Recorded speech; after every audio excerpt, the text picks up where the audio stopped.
Circles हैं और हर एक में एक एक प्लेयर खड़ा है। मुझे फर्क नहीं पड़ता इसमें हफ्ते लगे, महीने लगे, $5 लाख। रूल सिंपल है, अगर किसी भी प्लेयर ने अपने सर्कल की डेडलाइन को पार किया तो उसे $5 लाख को अलविदा करना पड़ेगा। चैलेंज अब ऑफिशियली शुरू हो चुका है। Good luck.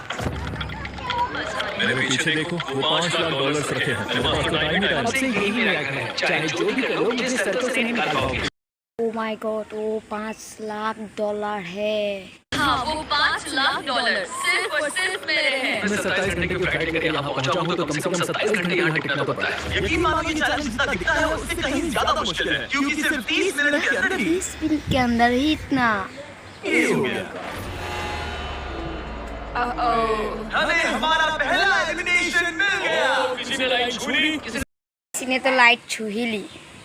लाइन छुई, मैं बहुत नर्वस हूँ। उसे स्क्रीन पर दिखा।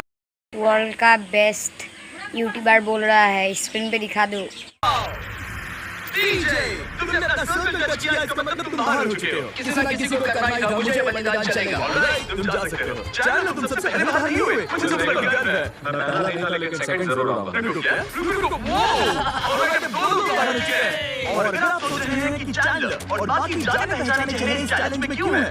ऐसा इसलिए है क्योंकि मेरे हर वीडियो के सबसे बड़े कंपेटिटर्स यहाँ हैं। मिस्टर बीस्ट के इतिहास के सबसे बड़े क्रॉसओवर को शूट करने। यहाँ पर भी पहले भी मिस्टर बीस्ट वीडियो में आ चुका है। इन्हें पता है कि जीतने के लिए क्या चाहिए, इसलिए कंपटीशन बहुत टफ है। मैंने 1 से 100 वाला वीडियो देखा था, प्रोड्यूसर सबसे बड़ा खड़ा है। ये वही लड़की है जिसने प्लेटफॉर्म से कूदकर पूरे 99 लोगों को एलिमिनेट किया था। ओ माय गॉड, इतना ऊपर से जंप मार दिया। क्या ये तुम्हारे जंगल वाले घर से भी बड़ा है? उसे मेरे साथ यहाँ तो मजा है। और सबकी टी-शर्ट के पीछे वो पैसे लिखे गए हैं जो उन्होंने पिछले वीडियोस में जीते और हारे थे। तो लैंड ने हारे हैं $2 लाख, $2.5 लाख, $10 लाख, $25 लाख का एक प्राइवेट जेट और क्यूब में $10 लाख। जिमी के साथ घूमना पसंद है क्योंकि वो मुझे फेल्यूर्स की याद दिलाता है। और अगला एलिमिनेशन चौंकाने वाले तरीके से हुआ जिसकी मैंने कल्पना भी नहीं की थी। अरे बिल्कुल नहीं। तुम बाहर क्यों आए? तुम्हें टॉयलेट इस्तेमाल नहीं करना? नहीं। ठीक है, इसकी वजह से तुम बाहर हो गए। मुझे बुलाने के लिए शुक्रिया। ये था एक बिग बूम। जो आखिरी तक टिकेगा वही जीतेगा। तो सारे कंटेस्टेंट्स को अपने छोटे से सर्कल में ही सोना पड़ेगा। लेकिन लग रहा था कि जियो के कुछ और ही प्लान थे। और अगर आपने पहले हमारे वीडियो देखे हैं तो आप समझ गए होंगे कि वो क्या प्लान कर रहा है।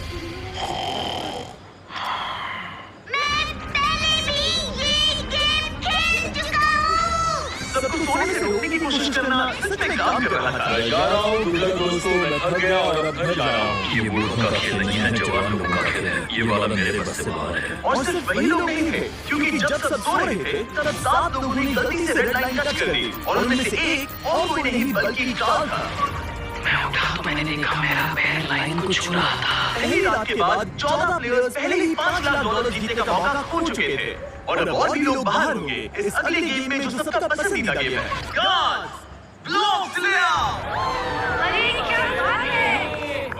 अरे नहीं टावर्स। नहीं, क्योंकि तुम सब बहुत ही एक्सपीरियंस्ड प्लेयर्स हो तो मैंने सोचा कि सबके लिए अब तक के सबसे मुश्किल गेम को वापस लाना ही सही रहेगा। मैं 20 गेम्स में पहले इसी वजह से बाहर हुई थी, मगर इस बार नहीं। तुम्हें बस इतना करना है कि रेड ब्लॉक के ऊपर एक टावर बनाना है। याद रहे कि तुम्हारा टावर गिरे नहीं। मैं कुछ मिनटों में वापस आऊंगा। मैंने ये 20 गेम में देखा था, ये बहुत मुश्किल लग रहा था। मुझे नहीं पता मैं ये कैसे करूंगा। मुझे नहीं लगता कि इसमें से बहुत से लोग बच पाएंगे। उम्मीद है मैं उनमें से एक ना रहूं। या उम्मीद है कि उनमें से एक रहूं। विजिलेंस वाले वीडियो में तुम दोनों एक दूसरे के खिलाफ थे। क्या अब तुम साथ मिलकर काम कर रहे अभी हो? तो मुझे इस पर भरोसा है। क्या मैं कूद कर देख सकता हूँ या नहीं? हाँ, ऑलराइट। लेकिन अगर मुझे पकड़ोगे तो ये हट जाओ यहाँ से। तो अपने टावर के बारे में कैसा लग रहा है? कंट्रोल रूम 24 घंटे का टाइमर शुरू करो। अब से अगर अगले 24 घंटों में तुम्हारा टावर गिर जाता है तो तुम एलिमिनेट हो जाओगे। Oh my God. और इसे और मजेदार करने के लिए गार्ड्स सबको एक एक डॉज बॉल दे दो।